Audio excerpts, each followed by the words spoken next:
नमस्कार, शाम के 5 बजने को है। आप देख रहे हैं आज तक। मैं हूं आपके साथ चित्रा त्रिपाठी और आप देख रहे हैं सबसे बड़ा डिबेट शो दंगल।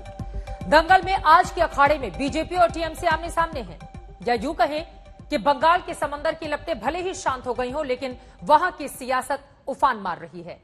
कल समीक्षा बैठक में सीएम ममता ने पीएम मोदी को आधे घंटे का इंतजार करवाया तो बीजेपी ने संविधान का पाठ पढ़ाया, लेकिन केंद्र और राज्य की इस लड़ाई का नया मोहरा बन गए हैं मुख्य सचिव। ममता के करीबी मुख्य सचिव को दिल्ली बुलाने पर वो भड़क गई हैं। अब ऐसे में सबसे बड़ा सवाल है कि आखिर ये सियासत कहां पर जाकर थमेगी? टीएमसी बीजेपी के इस झगड़े से बंगाल का क्या भला होगा? आखिर किसने राजधर्म को नहीं निभाया? इन तमाम सवालों के साथ हमारे चुपते हुए और भी सवाल होंगे खास मेहमानों से जो हम पूछेंगे, लेकिन उसके पहले हमारी ये रिपोर्ट देखिए।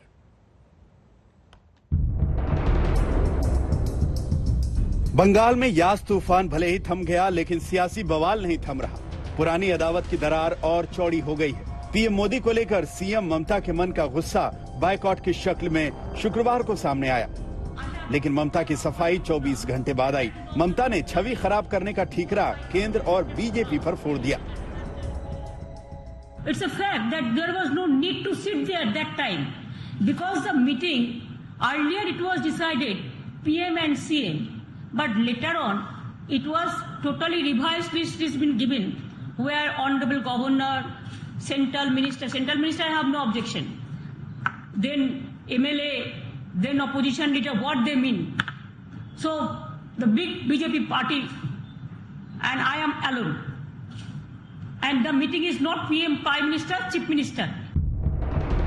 हुआ यूं कि शुक्रवार को पीएम मोदी बंगाल दौरे पर थे। चक्रवाती तूफान से हुए नुकसान का जायजा लेने पहुंचे थे, लेकिन सीएम ममता बनर्जी नदारद रहे। ममता पर तुनक मिजाजी इतनी हावी हुई कि पीएम को समीक्षा बैठक में आधे घंटे इंतजार करना पड़ा। इतना ही नहीं, ममता आईं और रिपोर्ट सौंपकर चली गईं। उन्हें इस बात का गुस्सा था कि नंदीग्राम में धूल चटाने वाले शुवेंदु अधिकारी क्यों बैठक में मौजूद थे। शुवेंदु अधिकारी को इसलिए बुलाया गया था कि मिदनापुर में यास तूफान से काफी तबाही मची और नंदीग्राम विधानसभा क्षेत्र मिदनापुर में ही आता है। Why? In Gujarat last week you went there. Why you not called opposition leader there? It is your state. Even Odisha also opposition leader was not there. In my state, whenever you come, you create some confusion and always you create some confrontation. Why? ममता के इस व्यवहार के बाद BJP ने जोरदार पलटवार किया। BJP ने ममता के खिलाफ मोर्चा खोलते हुए संवैधानिक मर्यादा का पाठ पढ़ाया। गृह मंत्री अमित शाह ने ट्वीट किया और कहा, ममता दीदी का आचरण दुर्भाग्यपूर्ण क्षुद्रता है। यास तूफान ने तमाम लोगों को प्रभावित किया है और उन्हें मदद की जरूरत है। दुखद है कि दीदी ने जन कल्याण के ऊपर अपना अहंकार रखा और उनका तुच्छ व्यवहार इसे दिखाता है। गृह मंत्री के साथ साथ रक्षा मंत्री राजनाथ सिंह ने भी ममता के रवैये को भारतीय संघीय व्यवस्था की मूल भावना के खिलाफ बताया। उन्होंने ट्वीट कर कहा, आपदा काल में बंगाल की जनता को सहायता देने के भाव से आए हुए प्रधानमंत्री के साथ इस प्रकार का व्यवहार पीड़ादायक है। जनसेवा के संकल्प और संवैधानिक कर्तव्य से ऊपर राजनीतिक मतभेदों को रखने का ये एक दुर्भाग्यपूर्ण उदाहरण है, जो भारतीय संघीय व्यवस्था की मूल भावना को भी आहत करने वाला है। बहुत पीड़ादायक है और शर्मनाक है, दोनों कहूंगा। प्रधानमंत्री बंगाल की चिंता करने गए थे ना, क्या मतलब है इसका? नवीन पटनायक के बैठक में तो भाजपा के वहां से मंत्री थे कि नहीं, धर्मेंद्र प्रधान और बाकी लोग, सारंगी जी। तो यहां पर आपको परेशानी उससे क्या होती है? मोदी जी बड़ा हृदय लेकर के उड़ीसा और बंगाल देखने गए, मदद करेंगे, आप उसकी बैठक का बॉयकॉट करती हैं। वार पलटवार के खेल का शोर आज भी सुनाई दे रहा है। सिर्फ मुद्दे बदल गए। बंगाल के मुख्य सचिव को मोदी सरकार ने दिल्ली बुलाया तो ममता बनर्जी भड़क उठी। दरअसल 4 दिन पहले ही ममता सरकार ने बंदोपाध्याय का कार्यकाल 3 महीने के लिए बढ़ा दिया था। बतौर मुख्य सचिव बंदोपाध्याय का कार्यकाल इसी महीने के आखिर में खत्म हो रहा था, लेकिन ममता की करीबी की वजह से बंगाल सरकार ने उन्हें एक्सटेंशन दे दिया। इस बीच मोदी सरकार ने आदेश जारी कर दिया, जिसके मुताबिक अल्पन बंदोपाध्याय को अब केंद्र में नई जिम्मेदारी दी जाएगी। उन्हें 31 मई की सुबह 10 बजे से पहले रिपोर्ट करना है। केंद्र सरकार ने बंगाल सरकार से अल्पन बंदोपाध्याय को जल्द रिलीव करने का अनुरोध किया। भारत के प्रधानमंत्री मोदी जी और बंगाल के मुख्यमंत्री ममता बनर्जी जो है, इन दोनों का जो है ये दादा और बहन का एक पवित्र रिश्ता है, लेकिन भाई बहन का इस रिश्ता को कभी भी बंगाल बीजेपी हमेशा इसको काम नहीं करने दे रहे हैं। पश्चिम बंगाल के लिए ऐसी सियासत ठीक नहीं है। चुनाव खत्म हो गया है, लेकिन कड़वाहट बाकी है। अगर इसी तरह से केंद्र और राज्यों के बीच तलवारें खिंची रही तो सबसे बड़ा सवाल कि आखिर न्यू इंडिया का सपना कैसे साकार होगा। पटना से सुजीत झा, कोलकाता से इंद्रजीत कुंडू और दिल्ली से हिमांशु मिश्रा के साथ आज तक ब्यूरो। पिछले साल अम्फान तूफान आया चला गया, इस साल यास तूफान आया चला गया, लेकिन राजनीति का पश्चिम बंगाल का आखिर ये तूफान थमता क्यों नहीं है और राज्य को क्या इससे नुकसान नहीं होगा? इसे मुद्दे पर चर्चा करने के लिए कई खास मेहमान दंगल में इस वक्त हमारे साथ जुड़ चुके हैं। उनका तारुफ आपसे करवा देती हूं। हमारे साथ प्रेम शुक्ला जी, राष्ट्रीय प्रवक्ता भारतीय जनता पार्टी के, इस वक्त जुड़ चुके हैं।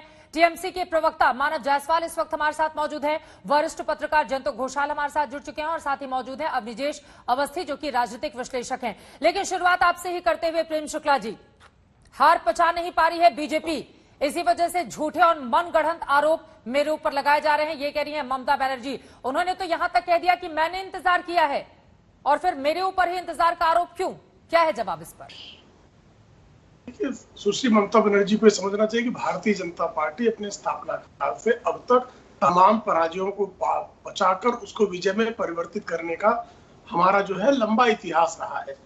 और पराजय के बाद भी किस तरह से संघीय व्यवस्था में, लोकतांत्रिक संवैधानिक व्यवस्था में किस तरह से अपनी भूमिका का, जो जनता ने भूमिका दिया है, उसका किस तरह से निर्वाह करना है, भारतीय जनता पार्टी भलीभांत विविध राज्यों में इसके तमाम उदाहरण भरे पड़े हैं। लेकिन सुश्री ममता बनर्जी संभवतः संघीय ढांचे को समझने में स्वयं को नाकामयाब पा रही हैं। जिस तरह से उनका बर्ताव रहा है, कल प्रधानमंत्री जी के बैठक में वो कुर्सियां जहां पर ममता बनर्जी और उनके सहयोगियों को बैठना था, वो खाली होने की तस्वीरें जो है, क्या वो गलत तस्वीरें हैं? क्या सुश्री ममता बनर्जी सिर्फ 15 मिनट में उस बैठक में प्रधानमंत्री के रहते हुए छोड़कर नहीं चली आई?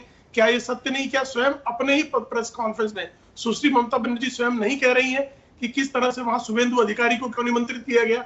यह उनके मन में ये प्रश्न है कि नहीं है? और जब उनके पास ये प्रश्न था तो उसको शालीनता से भी इस प्रश्न को रखा जा सकता था। इसके लिए प्रधानमंत्री के समक्ष अशोभनीय, असंवैधानिक और अहंकारी व्यवहार दिखाने की कोई आवश्यकता नहीं थी। देखिए, आपका व्यक्तिगत जो अहंकार है वो लोकतांत्रिक जो प्रक्रिया है उसके ऊपर नहीं जाना चाहिए। मानव जायसवाल, आपका जो व्यक्तिगत अहंकारी प्रवृत्ति है, जैसा कि आरोप लगा रहे हैं, वो हावी हो गया क्या ममता बनर्जी के ऊपर? और एक और सवाल, वो कौन सा महत्वपूर्ण काम था जो प्रधानमंत्री नरेंद्र मोदी के साथ यास तूफान की बैठक से बड़ा था, जिसके बाद ममता बनर्जी आती हैं, फाइल पकड़ाती हैं और वहां से चली जाती हैं? क्या है इस पर जवाब आपका? पहले तो मेरे सभी को नमस्कार है, जितने भी हमारे पैनलिस्ट हैं, और साथ ही साथ देश को भी मेरा नमन है। जिस तरीके से हम इस आपातकालीन स्थिति से गुजर रहे हैं और बंगाल जिस तरीके से यास से भी ग्रसित है और जिस तरीके से यास ने तांडव दिखाया है, उससे भी जहां तक बात है मैडम, ये जो हमारे जो प्रेम भाई साहब जो है जो बोल रहे हैं, इनको शायद पता नहीं है कि मुख्यमंत्री होते हुए उन्होंने कार्य का निर्वाह ही किया है। वो सुबह से लगी हुई थी, 24 घंटे वो घूम रही थी और जो प्रोग्राम की जो शेड्यूल थी उसके बावजूद भी दीदी वहां आई। वो हमारे प्रधानमंत्री जी से उन्होंने आग्रह किया कि भाई मुझे और भी लोगों के पास जाना है। 3 बार उन्होंने उनको रिक्वेस्ट किया तो प्रधानमंत्री जी ने बोला ठीक है, उनका परमिशन देते हुए वो दूसरे स्थान पे गई। क्यों? क्योंकि मौसम खराब थी और एक शेड्यूल था और इस शेड्यूल के दौरान आपको उस समय में जाना पड़ेगा क्योंकि सारी व्यवस्थाएं वैसी पड़ी हुई थी। दूसरी बात, जहां तक बात है, 1 घंटे तक वो वेट करती रही। उनको बोला गया कि 1 घंटे बाद प्रधानमंत्री जी मिलेंगे, जबकि वो उसी कैंपस में थे। हमारे जो सिक्योरिटी जो एसपीजी है उन्होंने बोला कि आपको वेट करना पड़ेगा। समय नहीं था मैडम, कंटिजेंसी प्लान होती है। बीजेपी को पता नहीं है कि कंटिजेंसी प्लान क्या होती है। जब राहतकारियों को राहत नहीं मिलती है और जिस तरीके से मुआयना नहीं किया जाता है, बहुत सारे चुनौतियां होती हैं। और बंगाल की जो नेत्री है उन्होंने ममता का निर्वाह करते हुए उन चुनौतियों को संघर्ष करते हुए कार्य का निर्वाह किया है। इसमें आप किसी भी तरीके से उनको खंडित नहीं कर सकती। जहां तक एक शॉप की बात है, बाकी भी दोनों मेहमानों का ले लेती हूँ, उसके बाद में आऊंगी मानव जायसवाल जी, उसके बाद आऊंगी। बहुत जरूरी है इस बात को जानना कि यास तूफान की समीक्षा बैठक से ज्यादा जरूरी वो कौन सा काम था जो ममता बनर्जी के लिए इतना ज्यादा अर्जेंट था, जिसके बाद बैठक को वो छोड़कर चली गई। और लगातार एक सेकेंड सर, मुझे लगता है राज्य और केंद्र के बीच सम्मान की एक रेखा होती है, और रैली करने के लिए तो प्रधानमंत्री वहां पर पहुंचे नहीं थे। वो तो बंगाल के लिए ही गए थे ना सर, वो तो बंगाल के लिए गए थे, लेकिन आना और फाइल पकड़ाना और वहां से चले जाना और खाली कुर्सियां, ठीक है मानव जायसवाल, आप इस सवाल का जवाब दीजिएगा, क्योंकि एक संघीय ढांचा है इस देश का जिसका सम्मान हर एक को करना चाहिए। लेकिन अब निजेश अवस्थी जी, आपका रुख करते हुए, ममता दीदी तो कह रही हैं कि मैंने ही इंतजार किया, पीएम की सुरक्षा में लगे जो लोग थे उन्होंने मना कर दिया कि 1 घंटे आपको इंतजार करना पड़ेगा, उसके बाद ही आपको मिलने का मौका मिलेगा। उनके पास समय कम था तो वो निकल गई। फिर इस पर इतना ज्यादा तल्ख बयान ममता बनर्जी के खिलाफ क्यों आ रहा है सामने? चित्रा जी, ये कोई घटना, ठीक है मानव, सुनिए एक बार उनको। चित्रा जी, ये कोई घटना अकेली घटना नहीं है, आइसोलेशन की घटना नहीं है। बात सिंपल सी है कि प्रधानमंत्री मोदी जिस एनडीए गवर्नमेंट के प्रधानमंत्री हैं, भारत के प्रधानमंत्री हैं एनडीए की तरफ से, बाकी राज्यों में भी विपक्ष की सरकारें हैं, और इसी समय कल ही वहां पर नवीन पटनायक की सरकार भी एनडीए का हिस्सा नहीं है, वो भी विपक्षी दल की सरकार है, वहां कोई दिक्कत नहीं आती। बाकी पूरे देश में किसी राज्य के मुख्यमंत्री के साथ ऐसी दिक्कत नहीं आती। और आज ममता बनर्जी अगर संविधान का अगर दुहाई दें तो मैं पूछना चाहता हूं कि विधानसभा में राज्यपाल का अभिभाषण होता है कि नहीं होता? जादवपुर यूनिवर्सिटी के दीक्षांत समारोह में राज्यपाल को घुसने नहीं दिया जाता। मेरे पास एक लंबी फेहरिस्त है। ममता बनर्जी वहां पर एक मैच्योर राजनेता की तरह बिहेव नहीं करती है, मानना पड़ेगा, ये पूरा देश जानता है। लगातार ये कोई एक मानव जी, मैं आपके बीच में नहीं बोला था ना, मैं आपके बीच में नहीं बोला था ना, मैं आपको कितनी घटनाएं बताऊं। वहां पर चुनाव नतीजों के बाद, चुनाव परिणामों के बाद जिस तरीके की हिंसा हुई है, वो चुनाव के बाद की हिंसा 1940-47 के डायरेक्ट एक्शन का याद दिलाती है। आपको मालूम है किस तरीके से वहां से लोग असम में जाने को मजबूर हुए? ये प्रदेश की चुनी हुई मुख्यमंत्री हैं, उनकी कोई जिम्मेदारी नहीं बनती कि प्रदेश में जिस तरीके के चुनाव परिणामों के पश्चात जिस तरीके की हिंसा हुई है वहां पर आपको क्या रूह कांप जाती है, रोंगटे खड़े हो जाते हैं, रोंगटे खड़े हो जाते हैं। लगता नहीं कि हम किसी लोकतांत्रिक देश में रह रहे हैं। वहां पर अंदाजा है आपको किसी तरीके का, किस तरीके का अंदाजा है? और राज्यपाल पर, और शुभेंदु अधिकारी वहां के एमएलए हैं जहां पर सबसे ज्यादा जहां पर तूफान का प्रभाव पड़ा है।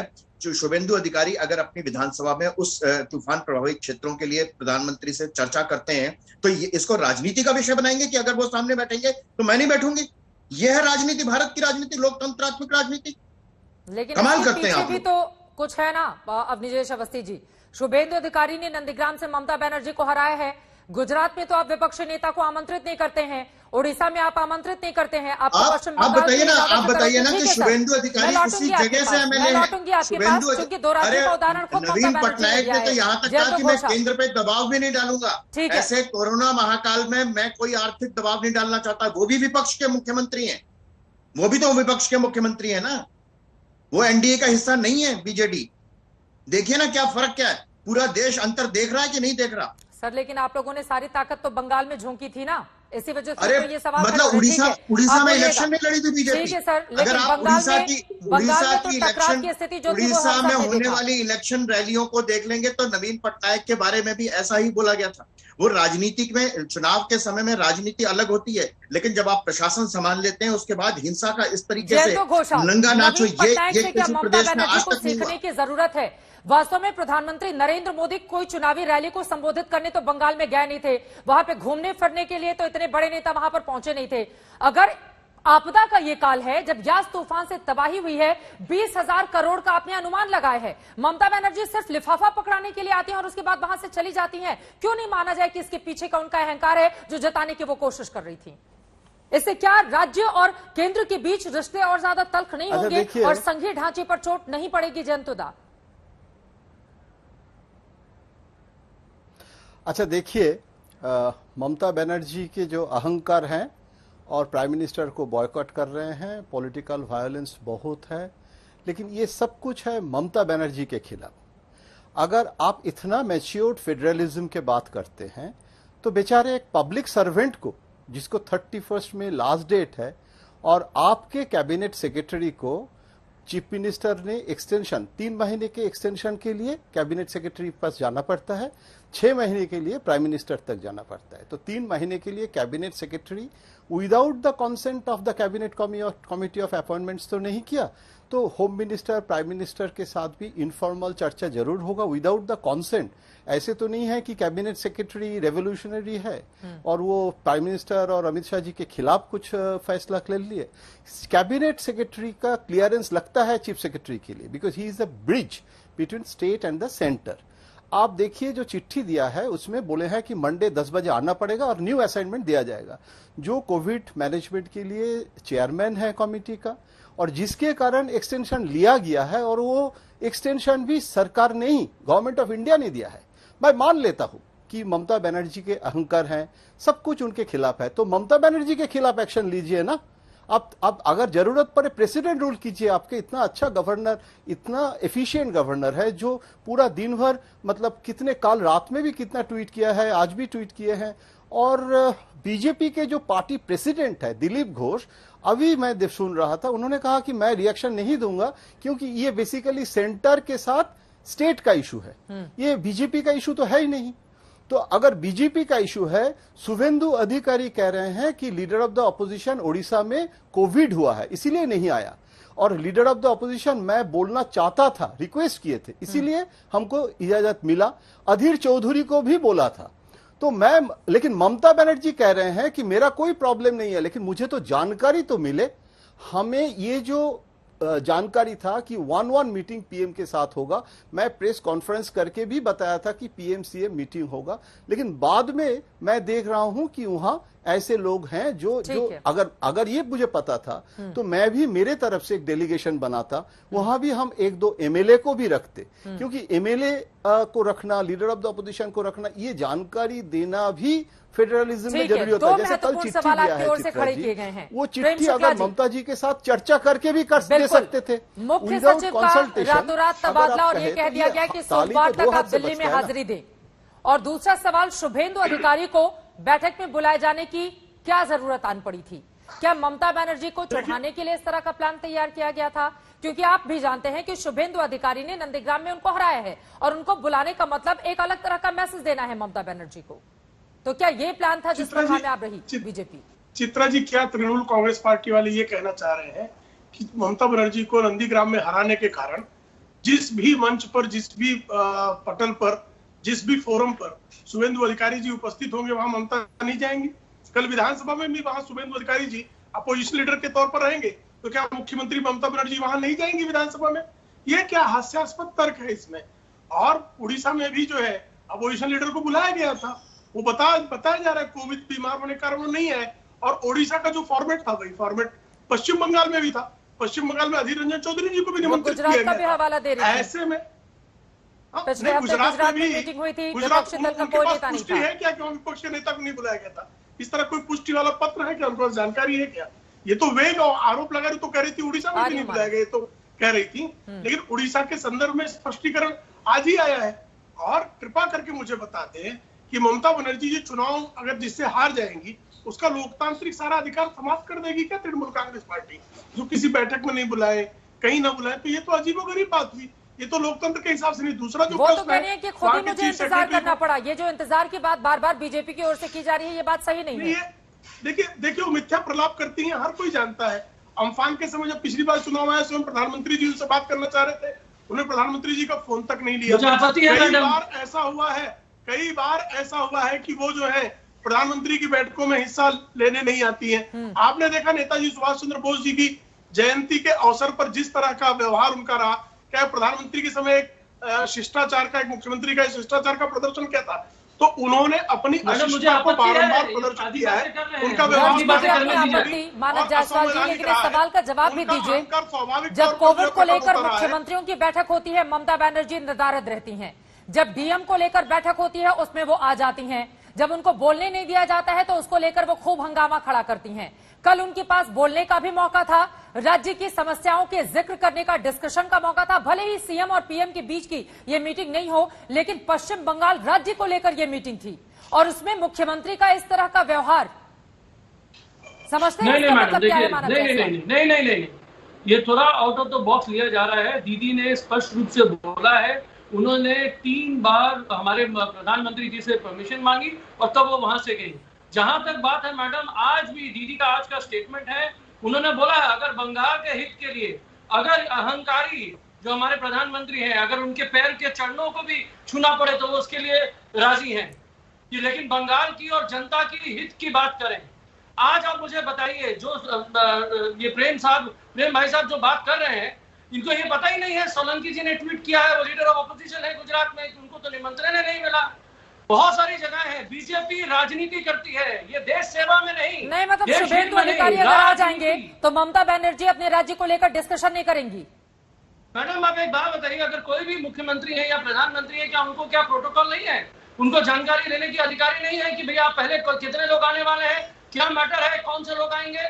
उसके बाद अचानक से उनके पास नया शेड्यूल आ जाता है, जानकारी नहीं दी गई थी, इस बारे में जानकारी दी तो गई थी मानव जायसवाल। और नहीं, इसके बाद एक सेकेंड सर, मानव जायसवाल आप पहले ये बताइए ना कि वो कौन सा अहम काम था जो यास तूफान के इस परिचर्चा से ज्यादा अहम था और मुख्यमंत्री बैठक को छोड़कर चली गई। आप ये बताइए ना वो कौन सा काम था? बैठक तो हुई नहीं मैडम, बैठक की तो बात ही नहीं थी। सर बैठक की तस्वीरें दिखाइए ना हमारे दर्शकों को। बैठक में कैसे जो सत्ता पक्ष पश्चिम बंगाल का होना चाहिए वो तमाम कुर्सियां खाली हैं। मैडम ये जो फोटोशॉप करके जो फोटो दिखाई जा रही है ना, ये सिस्टमैटिक तरीके से बदनाम करने के लिए है। आज ममता बनर्जी ममत्व का निर्वाह करते हुए काम कर रही है तो इनको तकलीफ है, वो दीघा जा रही है, रात भर तूफान के बीच में वो नमूना में बैठ के पूरा मुआयना ले रही थी। उन्होंने एरियल न्यूज लिया, उन्होंने घर लोगों के पास जाने के लिए सारे साग सामग्री जो जा रहे हैं राहत कार्यों के लिए उन्होंने मीटिंगें करी, वो लोगों से मिल रही है। नंदीग्राम हो जाए, मेदिनीपुर हो जाए, खेजूरी हो जाए, आपके जितने भी इलाके हैं, और जहां पे हमारे जो प्रधानमंत्री जी जब आए थे वो दूसरी जगह से आई थी, उनसे मिले, वो मुआयना करते हुए आई थी। उन्होंने खाने भी टाइम पे नहीं खाया था। अब एक माँ को जिस तरीके से वो अपने बच्चों के लिए परस्पर लड़ रही है, हम यहाँ साइक्लोन से लड़ रहे हैं, कोविड से लड़ रहे हैं, इनके पास वैक्सीन नहीं है, भी उनकी लाखों है। का अंबार चल रहा है, चाहे राज्य की सरकार हो या केंद्र की सरकार हो, वादा करके यही आती है कि आपकी सेवा करेंगे, खासतौर से मुश्किल वक्त में। लेकिन अगर इतनी जगहों का मुआयना कर लिया था और समीक्षा बैठक में बताया जाना था कि राज्य की स्थिति कैसी है, उस समय तो वो नदारद हो जाती है। लेकिन एक बार फिर से आपका रुख करते हैं। उन्होंने प्रधानमंत्री जी को पूरे के पूरे उनको मुआयना दिया कि ये प्रॉब्लम है। उन्होंने रिक्वेस्ट करी कि अगर आपकी मर्जी हो तो ये 2 इलाके हमारे मेदिनीपुर का जो सी व्यू बेल्ट है, जो टूरिज्म अट्रैक्शन का बेल्ट है, जो जिस तरीके से त्रासदी में छिलमिल हो गया है, इस बात पर किस तरह से भरोसा किया जाए मानव जायसवाल कि यास तूफान पर समीक्षा बैठक हो रही है, प्रधानमंत्री मीटिंग कर रहे हैं, तमाम दूसरे नेताओं की वहां पर मौजूदगी है, राज्यपाल की मौजूदगी है और ममता बनर्जी कहें कि नहीं हमें दूसरे काम के लिए निकलना है। नहीं सर, आपकी बात समझ से परे है, लेकिन संघीय ढांचे पर क्या इस तरह से प्रहार नहीं होगा? राज्य का हित किस चीज में है? और पचा नहीं पा रही है बीजेपी, इसी वजह से झूठे और मनगढ़ंत आरोप मेरे ऊपर लगाए जा रहे हैं, ये कह रही है ममता बनर्जी। उन्होंने तो यहां तक कह दिया कि मैंने इंतजार किया है और फिर मेरे ऊपर ही इंतजार का आरोप क्यों? क्या है जवाब इस पर? देखिए, सुश्री ममता बनर्जी को समझना चाहिए कि भारतीय जनता पार्टी अपने स्थापना काल से अब तक तमाम पराजयों को बचाकर उसको विजय में परिवर्तित करने का हमारा जो है लंबा इतिहास रहा है। और पराजय के बाद भी किस तरह से संघीय व्यवस्था में, लोकतांत्रिक संवैधानिक व्यवस्था में किस तरह से अपनी भूमिका का, जो जनता ने भूमिका दिया है उसका किस तरह से निर्वाह करना है, भारतीय जनता पार्टी भलीभांत विविध राज्यों में इसके तमाम उदाहरण भरे पड़े हैं। लेकिन सुश्री ममता बनर्जी संभवतः संघीय ढांचे को समझने में स्वयं को नाकामयाब पा रही हैं। जिस तरह से उनका बर्ताव रहा है, कल प्रधानमंत्री जी के बैठक में वो कुर्सियां जहां पर ममता बनर्जी और उनके सहयोगियों को बैठना था वो खाली होने की तस्वीरें जो है, क्या वो गलत तस्वीरें हैं? क्या सुश्री ममता बनर्जी सिर्फ 15 मिनट में उस बैठक में प्रधानमंत्री के रहते हुए छोड़कर नहीं चली आई? क्या ये सत्य नहीं? क्या स्वयं अपने ही प्रेस कॉन्फ्रेंस में सुश्री ममता बनर्जी स्वयं नहीं कह रही है कि किस तरह से वहां शुभेंदु अधिकारी को क्यों निमंत्रित किया गया? यह उनके मन में ये प्रश्न है कि नहीं है? और जब उनके पास ये प्रश्न था तो उसको शालीनता से भी इस प्रश्न को रखा जा सकता था। इसके लिए प्रधानमंत्री के समक्ष अशोभनीय, असंवैधानिक और अहंकारी व्यवहार दिखाने की कोई आवश्यकता नहीं थी। देखिए, आपका व्यक्तिगत जो अहंकार है वो लोकतांत्रिक जो प्रक्रिया है उसके ऊपर नहीं जाना चाहिए।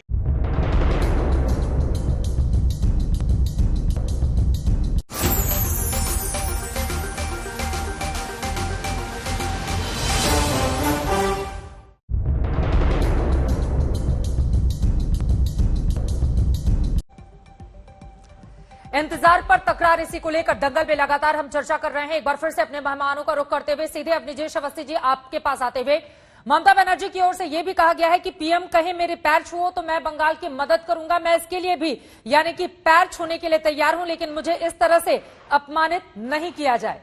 किस तरह से देख रहे हैं उनके इस बयान को? वो तो कह रहे हैं कि जितना झुकना होगा बंगाल के हित में उतना झुक जाऊंगी मैं। Chitra ji, leader of opposition एक संवैधानिक पद है। कैबिनेट मिनिस्टर का रैंक का व्यक्ति होता है। वो कोई अवांछित व्यक्ति नहीं था, किसी की व्यक्तिगत मर्जी से नहीं था। लोकतंत्र में जब अपेक्षा ये की जाती है कि जब भी कोई आपदा आती है देश पर या प्रदेश पर, पक्ष और विपक्ष, सत्ता पक्ष और विपक्ष मिल करके काम करेंगे। ऐसे समय में लीडर ऑपोजिशन के बैठने पर वहां आपत्ति करनी चाहिए थी या प्रशंसा करनी चाहिए थी कि हम सब मिलकर के बंगाल की जनता पर जो आपदा आई है तूफान के समय की, उसमें मिलकर के हम काम करेंगे, उससे मुक्ति दिलाएंगे। हैरत होती है, यहां पर भी राज्यपाल पर तंज कसा गया। आप ये बताइए कि राज्यपाल अगर किसी वहां पर जिस तरीके की हिंसा हुई है, राज्यपाल अगर उनसे मिलने जाते हैं तो गलत किया क्या उन्होंने? यहाँ पर पूरे देश में अगर एक व्यक्ति की हत्या होती है तो पूरे देश और विदेश में लोग सर पे आसमान उठा लेते।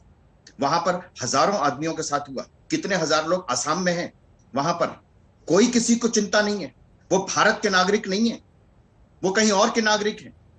ये होगा क्या इस लोकतंत्र में? लेकिन जब एक चुनी हुई सरकार, मुख्यमंत्री वहां पर काम कर रहे हैं अवनीश जी, राज्यपाल की अति सक्रियता भी सवालों के घेरे में है।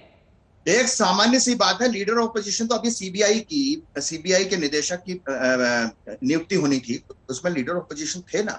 कहा जाए कि लीडर ऑफ ऑपोजिशन का क्या मतलब? अरे भैया, ये संवैधानिक पद है। बाकायदा अगर लीडर ऑफ ऑपोजिशन साथ मिलकर के सत्ता के पक्ष के साथ काम करेगा, सामने बीच में प्रधानमंत्री बैठे होंगे, सीएम बैठे होंगे, लीडर ऑफ ऑपोजिशन बैठा होगा, राज्यपाल बैठा होगा, एक बेहतर कोऑर्डिनेशन होगा कि नहीं होगा? वहां पर अगर आपने सिर्फ फाइल थमानी थी तो ईमेल कर सकते थे, वो नहीं किया ना प्रधानमंत्री ने कि आप भेज दीजिए, मैं देख लूंगा आपकी क्या डिमांड है। प्रधानमंत्री ने जाकर के मौके पर मुआयना किया कि हाँ वास्तव में क्या स्थितियां हैं और मैं आपके साथ बैठ करके स्थितियों पर निर्णय लेना चाहता हूं, तत्काल निर्णय हो। इस बात को कोई नहीं कहेगा, चाहे पत्रकार हो या चाहे कोई भी हो। यहां पर बैठ करके तंज करना बहुत आसान है, लेकिन केंद्र और राज्यों के बीच के जो संबंध हैं, उन संबंधों में सिर्फ चुनाव के समय राजनीतिक प्रतिस्पर्धा होती है, उसके पश्चात जो काम होता है वो मिलकर के काम होता है। और वो आपके राज्य की मदद करने के लिए वहां पर गए हुए थे। नहीं चित्रा जी, मैं अवस्थी जी के साथ सहमत हूं और बहुत अच्छा बताया अवस्थी जी ने। मुझे तो लगता है अभी चुनाव हो गया है और चुनाव के बाद अभी भी इसको बीजेपी वर्सेस तृणमूल, जैसे अवस्थी जी कह रहे हैं, ऐसे नहीं देखना चाहिए। ये हो गया है, अभी ये एक्सटेंशन ऑफ बीजेपी और टीएमसी लड़ाई ना रख के अगर मोदी जी का बड़प्पन ये भी तो होना चाहिए। जैसे आज ममता जी ने बोले हैं कि मैं रिक्वेस्ट कर रहा हूं ये चीफ सेक्रेटरी को, हमारे खिलाफ राजनीति जो भी है हम संभालेंगे, लेकिन चीफ सेक्रेटरी को ऐसे एक्शन आप विड्रॉ कर लीजिए। कोर्ट में चले गए, सेंटर कैविएट किए हैं, कैट में भी किए हैं और कोर्ट में भी किया है। तो लीगल लड़ाई अगर होगा तो और कॉम्प्लिकेटेड होगा, कॉन्फ्रंटेशन होगा। मैं तो मोदी जी के बहुत समर्थक हूं, इसीलिए कि मोदी जी देखिए शरद पवार के साथ कितना अच्छा रिश्ता है, मीटिंग होता है अमित शाह जी के साथ, उद्धव जी को कितना प्रशंसा करते हैं। तो ममता जी का भी दोष है कि वो मोदी जी के साथ वो संबंध नहीं बना पाया। मुझे लगता है कि इस समय हम बंगाल के रहने वाले हैं, मुझे ये तू मैं बिल्कुल अच्छा नहीं लग रहा है। लोग मर रहे हैं कोविड में और घर घर में डेली सुबह मोबाइल फोन ओपन करने से 4-5 लोगों को, मतलब अभी भी मोबाइल में इतने फोन नंबर है जो लोग अभी दुनिया में है ही नहीं। बिल्कुल पता नहीं है कल कौन रहेगा कौन नहीं रहेगा। बंगाल को लेकर चुनावी मोड से कौन लोग नहीं निकल पाए हैं। ममता जी को क्लीन चिट नहीं दे रहा हूं, मैं ममता जी को क्लीन चिट भी नहीं दे रहा हूं। मुझे लगता है मोदी जी का भी अभी इस समय जो हुआ है, पब्लिक सर्वेंट के खिलाफ भी अगर आप एक्शन लेंगे, करेंगे, और वो रिजाइन कर सकते हैं और ममता उसको चीफ एडवाइजर बना सकता है। सॉल्यूशन क्या होगा उसमें? झगड़ा तो रहेगा ना, तो इसीलिए ममता बनर्जी के लिए पब्लिक सर्वेंट को अटैक करना ये भी कोई बड़प्पन तो नहीं है। पब्लिक सर्वेंट तो वाली मुझे बात तो लगता है आएगी ना इस जयंत समय घोषाल। मैं तो ये कह रही हूँ कि जब मैं आपके पास एक मोदी जी अच्छा के बहुत मौका भक्त था, हूँ। जब आपके पास एक अच्छा और मौका मोदी था, जी के सर ये जो सुनिए ना, बड़प्पन मैं देखा, मैं जयंत घोषाल जी, चित्रा जी राज्य मुझे में एक वो समय वहां पर दीजिए, पहुंचते हैं, चित्रा जी आपको मुझे जब एक मीटिंग मिनट। में बोलने नहीं दिया जाता है तो आप हंगामा करती हैं। आपके पास तो कितना शानदार मौका था, जीप भर के बोलती वहां पर, अपने राज्य के लिए मदद मांगती। सिर्फ 20,000 का यूं एक लिफाफा पकड़ा देना ये अपने आप में क्या अपमान नहीं है कि हम अपनी बिना कोई बात किए वहां से सिर्फ एक लिफाफा पकड़ाने आते हैं और चले जाते हैं, इस तरह से मदद होगी? और उसके बाद आरोप लगाए जाते हैं कि दरअसल बीजेपी शासित राज्य में और गैर बीजेपी शासित खासतौर से बंगाल को लेकर कि भेदभाव करता है केंद्र। इस तरह के व्यवहार की उम्मीद उस मुख्यमंत्री से जिसको पश्चिम बंगाल की जनता ने इतना बड़ा मैंडेट दिया है, उनसे इस तरह के व्यवहार की उम्मीद कैसे की जा सकती है? आ रही हूं मानव जी आपके पास। जयंत घोषाल, देखिए, मैं सिर्फ एक चीज बताना चाहूंगा चित्रा जी, विनम्रता के साथ। अटल बिहारी वाजपेयी अजीत जोगी छत्तीसगढ़ के सीएम बने थे और मीटिंग था। मीटिंग के पहले शक्ति सिन्हा को बोला कि 10 एमएलए भी जाएगा। शक्ति सिन्हा ने बोला क्यों, एमएलए का तो परमिशन नहीं है, प्रोटोकॉल है, लॉजिस्टिक्स है, पीएम है, एसपीजी है, तो बोला हम धरना देना शुरू कर देंगे। तो वाजपेयी जी ने कहा ऐसे इशू मत बनाओ, हमको झगड़ा करना है छोटे छोटे इशू में, या उसको 10 एमएलए को आने दो, इसमें क्या है। तो इसमें वाजपेयी जी का बड़प्पन बढ़ गया था कि अगर ममता के तरफ से कोई लिमिटेशन है, वो तो एक स्टेट के चीफ मिनिस्टर है, आप तो प्रधानमंत्री हैं, आप तो पूरी देश के भाग्य विधाता हैं। मुझे लगता है अभी ममता जी को भी सीएम जो है वो एक अंग राज्य का मुख्यमंत्री है, प्राइम मिनिस्टर से एक मिलना चाहिए। एक मीटिंग अगर 1-1 होता है और कोई नहीं रहेगा और आधा घंटा, देखिए बीजेपी अभी तो बाई इलेक्शन है, बीजेपी ममता बनर्जी को हरा देना भवानीपुर सीट में, किसको कैंडिडेट करेगा उसके लिए सोचे। और अभी 4-5 बाई इलेक्शन होगा, अभी तो एमपी 2 निश्चित अधिकारी सरकार सब बाई इलेक्शन होगा, उसमें ममता बनर्जी ना जीत पाए वो बीजेपी देखे। लेकिन चुनाव तो होते रहेंगे, लेकिन ये जो साइक्लोन तूफान के आकर समय और वहां की जनता को हरा कर गया है, इतना बड़ा नुकसान, मीटिंग सर करने उसकी के भरपाई लिए कैसे होगी, ये बड़ा सवाल है ना मीटिंग हो जाए। और एक ऐसे वक्त में किसी के लिए भी, वो कोई भी पार्टी हो, उसके लिए अहंकार शोभा नहीं देता है जब भी जनता की बात हो तो। लेकिन यहाँ पर प्रेम शुक्ला जी सीधे आपके पास आते हुए, चूंकि जयंत घोषाल की ओर से बार बार मुख्य सचिव के तबादले की बात यहाँ पर की जा रही है, और सर आपके लिए एक जानकारी मैं दे दूं, अखिल भारतीय सेवा 1969 के नियम 7 के मुताबिक राज्य सरकार के अधीन तैनात सिविल सेवा अधिकारियों के खिलाफ केंद्र कोई डायरेक्ट कार्रवाई नहीं कर सकता है। अगर अधिकारी राज्य के अधीन अपनी सेवा दे रहा है तो फिर प्राधिकरण कार्रवाई और जुर्माने का अधिकार राज्य के पास ही होगा। इसको लेकर अलग अलग तरह के नियम है, इसमें भी राज्य सरकार को अधिकार मिले हुए हैं। तो आनंद फानन में चूंकि ममता बनर्जी आपके साथ मीटिंग में शामिल नहीं होती हैं, वो आती हैं, आपको अपने राज्य का ब्यौरा देकर चली जाती हैं, इस वजह से आप रातों रात मुख्य सचिव का तबादला कर देंगे, इस तरह से बदले की राजनीति होगी? तबादला बदले की राजनीति नहीं होता, ना ही कार्रवाई मानी जाती है। और Indian administrative services cadre control act 1954 के तहत जो है उनके तबादले को, उनका अटैचमेंट किया गया है, तबादला भी नहीं कहा जा सकता, उसको अटैचमेंट किया गया, संलग्न किया गया है उनको, और वहां पर जो है उनको मिनिस्ट्री ऑफ पर्सनल में अपीयर करने के लिए कहा गया है। और ये विशुद्ध जो है प्रशासनिक निर्णय है, इसको राजनीति के चश्मे से देखना जो है यही दोषपूर्ण है। मेरा स्पष्ट मानना है कि एक प्रशासनिक निर्णय है, और इस प्रशासनिक निर्णय को आपके पास जो फोरम्स है, अगर उसको लेकर नाराज होते हैं चीफ सेक्रेटरी महोदय, तो उनके पास फोरम्स है, सीएटी है, सेंट्रल एडमिनिस्ट्रेटिव ट्रिब्यूनल है, कोर्ट्स है, या फिर जो है वो इस प्रशासनिक निर्णय को स्वीकारें, उनके लिए जो है वो बेहतर होगा। उनको कुछ न कुछ दायित्व निश्चित तौर पर उनकी योग्यता के अनुकूल दायित्व उनको केंद्र भी देगा। ऐसे में इस मामले को जो है राजनीतिज्ञों के हाथों में खेलना क्यों देना चाहते हैं वो? उनको तो स्वयं जो है इस निर्णय को स्वीकारना चाहिए। 31 मई को 10 बजे के पहले उनको जहां रिपोर्ट करने का आग्रह किया गया, वहां इसी तरह का मिलता जुलता मामला 2001 में तमिलनाडु में भी सामने आया था। जयललिता ने मना कर दिया था कि मेरे तीनों अधिकारी नहीं जाएंगे दिल्ली, फिर ऐसे में क्या करेंगे? मानव जायसवाल लेकिन आपकी बातों पर कुछ जोड़ना चाह रहे हैं, बोलिए मानव। मैडम, मैं तो पहली बात आपको बोलने देता हूं, बहुत अच्छा पकड़ा आपने, सही पकड़ा है। इन्होंने बताया कि भाई ये राजनीति नहीं है, ये राजनीति नहीं है, ये घृणात्मक राजनीति है। सही बोला, ये राजनीति नहीं है, घृणात्मक राजनीति है। आज आलापन बंदोपाध्याय कौन है? वो अपने में एक व्यक्तित्व रखने वाले समाज सेवी से भी बढ़कर ऑफिसर नहीं है। वो बंगाल को प्रेम करते हैं, वो हिंदुस्तान के सबसे बड़े प्रेमी और प्रचारक हैं, उनके कार्य से सिद्ध हुआ है। आज उनके परिवार में इतनी सारी आपातकालीन स्थितियां आई, तब भी वो निरंतर काम कर रहे हैं प्रांत के लिए। और आज प्रांत को उनकी जरूरत है। आज प्रांत ने उनके 3 महीने की एक्सटेंशन मांगी थी, तब ये 24 तारीख को इन्होंने एक्सटेंशन दे दिया और अचानक इनको लग गया कि भैया इनको हटा दो वहां से। ये तो पॉलिटिकल अरे तो केंद्र के पास अधिकार है ना, उसने अपने अधिकार का इस्तेमाल किया और आप कह रहे हैं अति राजनीति, वो तो प्रशासनिक हवाला दे रहे हैं कि प्रशासनिक शक्तियां केंद्र के पास है, वो चाहे तो अपने हिसाब से करेगी। नहीं, केंद्र तो के पास तो बहुत सारे अधिकार है, हम तो वही बोल रहे हैं, अधिकार का उपयोग करिए, राजनीतिक षड्यंत्र मत करिए। आप राजनीतिक षड्यंत्र कर रहे हैं, ये तो सिद्ध हो गया कल। जिस तरीके से प्रधानमंत्री जी ने लीडर ऑफ ऑपोजिशन को बुलाया, क्या लीडर ऑफ ऑपोजिशन को ब्रीफ नहीं करना चाहिए था मुख्यमंत्री को? उनको क्या बाईपास करनी चाहिए थी? ये सब की बात नहीं करेंगे। दूसरी बात मैं पूछना चाहता हूं कि जहां ये बोलते हैं लीडर ऑफ ऑपोजिशन, दूसरे प्रांतों में इनको याद नहीं रहता, लेकिन इनको षड्यंत्र करना है, इनको षड्यंत्र। आज ये प्रूव हो गया कि जिस तरीके से इन लोगों ने आलमगीर सर को वापस बुलाने की कोशिश करी है, जिस बैकडोर एंट्री जो चला रहे हैं, ये षड्यंत्र है। बीजेपी पॉलिटिकल षड्यंत्र कर रही है, वो देश हित में काम नहीं कर रही है, वो देश हित में काम नहीं कर रही। अगर देश हित में काम करती तो लाशों का अंबार गंगा नदी में ना बहा होता। उनको वैक्सीन की राजनीति करनी है, उनको एक रेट नहीं देना है, उनको लोगों को भगा देना है, उनको देश को ग्रसित कर देना है बीमारियों में, उनको कुछ नहीं करना। अरे मानव जायसवाल, पूरा देश आप ही संभाल लेंगे तो बाकी केंद्र में सरकार क्यों चुनी गई है? टीएमसी को तो राज्य की, एक सेकंड सर सुनिए ना, टीएमसी को राज्य की जिम्मेदारी दी गई है ना, आप राज्य संभालिए, केंद्र उनको संभालने दीजिए। अब यूपी बिहार सब कुछ आप ही संभाल लेंगे तो फिर वो क्या करेंगे? मैं आपसे सीधा से सवाल, नहीं, एक सेकंड तक घुमाइए बस।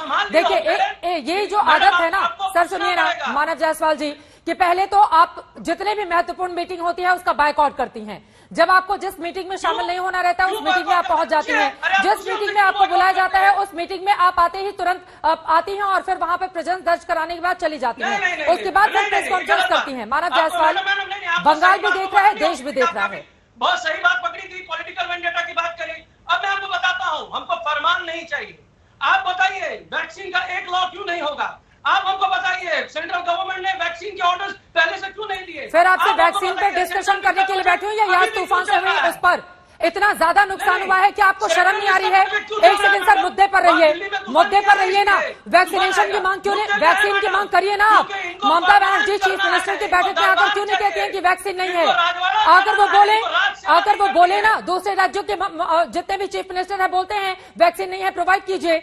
जब मुख्यमंत्रियों की बैठक होगी उसमें हम शामिल नहीं होंगे, डीएम की बैठक में हम शामिल होंगे, बोलने नहीं दिया जाएगा तो हम आरोप लगाएंगे कि भैया अपना प्रांत लड़ो। और उसके बाद फिर ठीक है मानव जायसवाल जी, हो गई आपकी बात, प्रेम शुक्ला जी इस पर जवाब दीजिए। हो गई सर आपकी बात, हो गई आपकी बात। वो जो खाली कुर्सियां हैं ना वो चुभ रही हैं, वो खाली कुर्सियां नहीं होनी चाहिए थी।